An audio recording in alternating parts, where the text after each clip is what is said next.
having me. I'm going to have my biography and all of my other information on my website. I like to get right to it. I like to get to the heart of the matter. And I want to tell you why I'm a Republican. I think that's vitally important.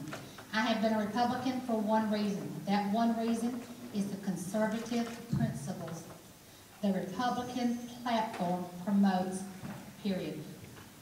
People have asked me over and over, why am I running against another Republican?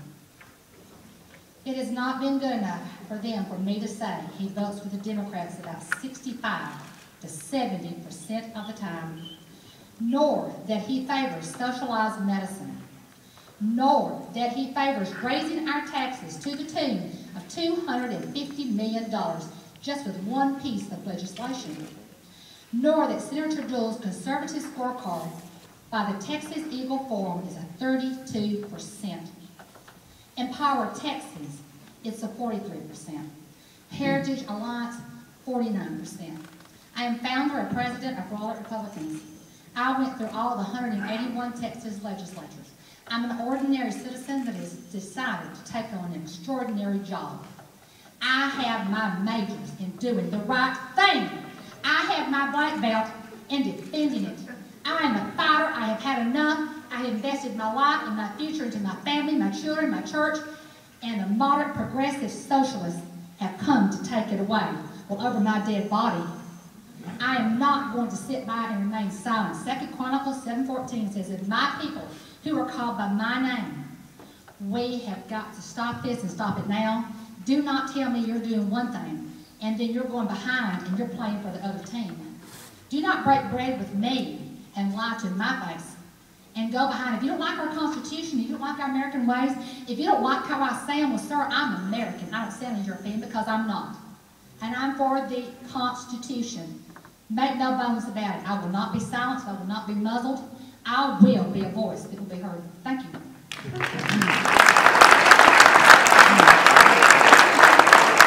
Okay, Mr. Russell, first of all, the first question, and this will be very easy, unless you want me to give my, no, I'm kidding. What is the role of government? The role of government is to protect their people. The role of government is not to be the God. We are the people. The state is our first line of defense against the health care, the nationalization of our health care, our national sovereignty, Texas sovereignty. We are the first line of defense, and he'll stop here on the Texas line. We have about 24 million people. We are like a country. We are large. We are independents. We have our own grid. We can buckle up. We may get bumpy, but we can make it through this if we'll stick it together and not back down.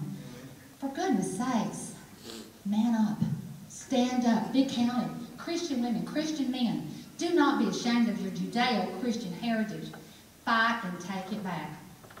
All right. In one sentence, please describe what you believe to be the #1 issue in our nation today. Well, of course, health care, trap and tax. I keep saying that because I've heard it so much. But it is our health care. And it is the socializing of our entire country. And our Constitution systematically, our nation systematically is being destroyed. We're being bankrupted. And there's a plan in place. While we were watching TV and playing soccer games and going to church, they had a plan, they had a goal, and I was one of those women. It's a good thing to teach a Bible study. It's a good thing to raise your children. But I came out of that stupor. I'm a mother and grandmother, and I fell into this in 2008. And I haven't stopped working since. I'm the most relentless, tenacious person you'll ever meet in your life. My kids are raised, and this is just a hobby for me. Speaking of watching television, someone's been watching Bloomberg because name a founding father you admire and briefly explain why. James Madison, he was our 4th president. I'm not a historian, but I love that he was a philosopher along with being an American patriot. And I love his boldness. You know, Samuel Adams also I love because he was the father of the American Revolution. And he said, if you love wealth greater than liberty, the tranquility of servitude. This is where we're at right now, the tranquility of servitude. Do you love it more than you love your freedom? Are you going to be a lapdog? Are you going to lay down and take this, or are you going to fight? Go and look at those records. I have them posted. I have literature right here. It shows you his entire voting record. I have nothing against Senator Dewell. It is his voting record and being a liberal liberal and being on our ticket as a Republican. And I'm a Republican for a reason. I'm a conservative. Thank you. Okay. And where are you from, by the way? I'm from Birmingham, Alabama. Okay. Where I live right now is Raleigh, but I originated from Birmingham, Alabama. Everyone Okay. teases me about my accent. That's okay. That's all right. Okay, what are the top 2 issues facing our state right now? Immigration, I think, is number 1. Yay. First of all, we've got to enforce the laws that are there. And I do believe in proper entry, going through the correct portals, but no blanket amnesty, no instant citizenship. That's right.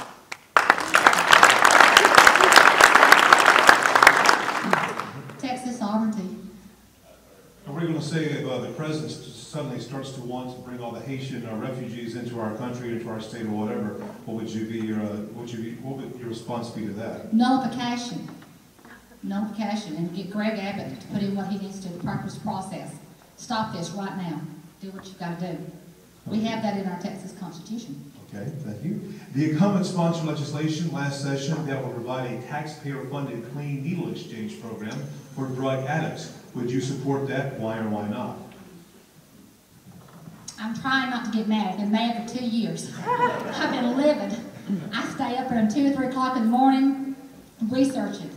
For goodness sakes, these people need a hand up, not a hand down. We don't need any sugar daddies.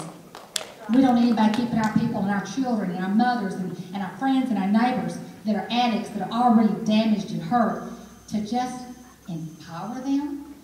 Where is the legislation? Where are the communities and the churches? We will help set them free. We don't need socialized medicine. Okay. Okay, so let's say here and you win, and the news media comes to talk to you and says, okay, ma'am, congratulations on your big victory. What are your top 3 priorities? For the state? Well, number 1 has got to be immigration. Because if we have blanket amnesty and they're given instant citizenship, guess what? They'll have instant benefits of Social Security that's already broken. And it will break the backbone of our country. I know that no one has mentioned this, but I think we need to eliminate the property tax. It is obscene what we're paying in a property tax. That's just a basic right for a man to be able to own their own property. That is just a shame and disgrace that we can't have the American dream anymore because the government, like a blood-sucking parasites they are, they have come and sucked us dry. I'm sorry, but I'm plain spoken. By the way, we're not in politics. What is your job? What is your profession? I'm founder and president of Raleigh Republicans. I'm a mom and I'm a grandmother. I've been home many years. I did have a business years back called Storybook Fashions. Had a late life child, came here in the year 2000 and became a political activist. In the year 2008, I was recovering from 2 super surgeries. I had been an invalid for a year and a half. And you know, Psalms 23, he made me lay down by still waters, takes on a whole new meaning when you've been horizontal for a year and a half. God got me ready for this. Okay.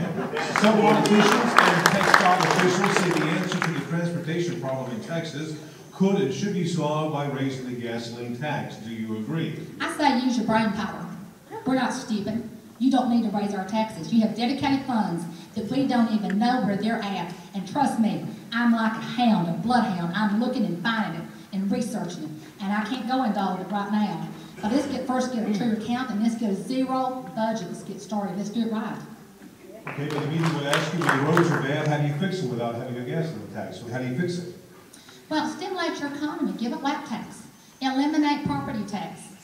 If you do this, it's going to make a difference. You really can't give a firm answer right this second because there's so much funding out there that they're not telling us it's there. But I see it is called dedicated funding, but they have retransferred it and put it somewhere else, and we cannot find it. So first, we've got to get a true accounting of our money and tell them just to hold on and to give us a true accounting so we can make an informed decision. No one can give you an answer to that right this second, except the money's out there. We just can't find it, make them own up, and bring it to the table. They've got enough money. All right. Under what circumstance do you support the right to life of the unborn child? You know, when you go to my website, you'll see number 1, if you don't have the sanctity of life, that it includes abortion of any kind for any reason, except to perform a birth to save a mother's life, stem cell, embryonic stem cell research, and the death penalty that they're trying to enact.